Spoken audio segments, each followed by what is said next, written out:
对通奸除罪化的误解，真侪人一个听到通奸除罪化，都会气噗噗、讲偏偏，认为提倡者真无道德。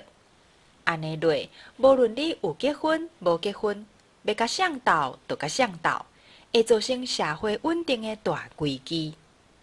毋过你敢知影，即马全世界敢若剩伊斯兰国家甲台湾，甲通奸算做犯罪尔？敢有影？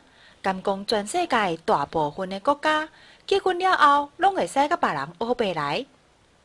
掠讲进前，咱先甲通奸罪的意思，甲对通奸除罪化的误解讲互明。通奸是即甲法定配偶以外的人发生性行为，咱讲偷食、讨客兄、斗伙计等等。婚姻的效力是民法来规范的，其实就是契约的一种。违反婚姻这个契约，当然爱受违约的处罚，比如讲民事赔偿，对方会当诉请离婚等。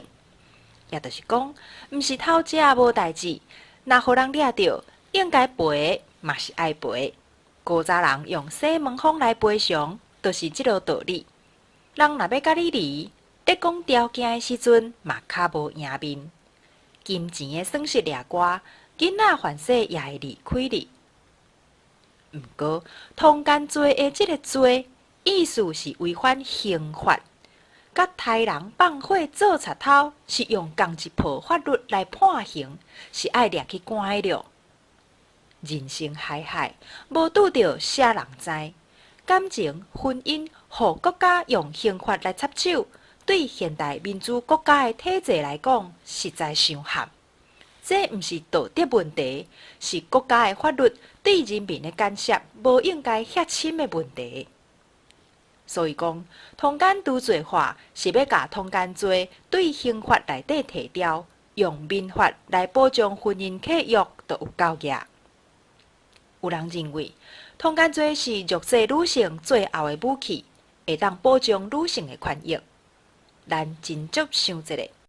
弱势抵抗的对象应该是强势者，毋过实际上，上接发生的却是弱肉相残。因为通奸罪是告诉乃论，通奸的两个人会当分开告。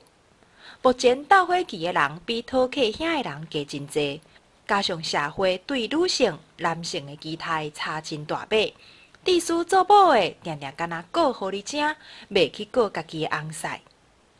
结果咧，偷食的人无代志，可能同款是互爱情的骗子害着的女性，煞着互掠去关。做某的敢有赢着啥？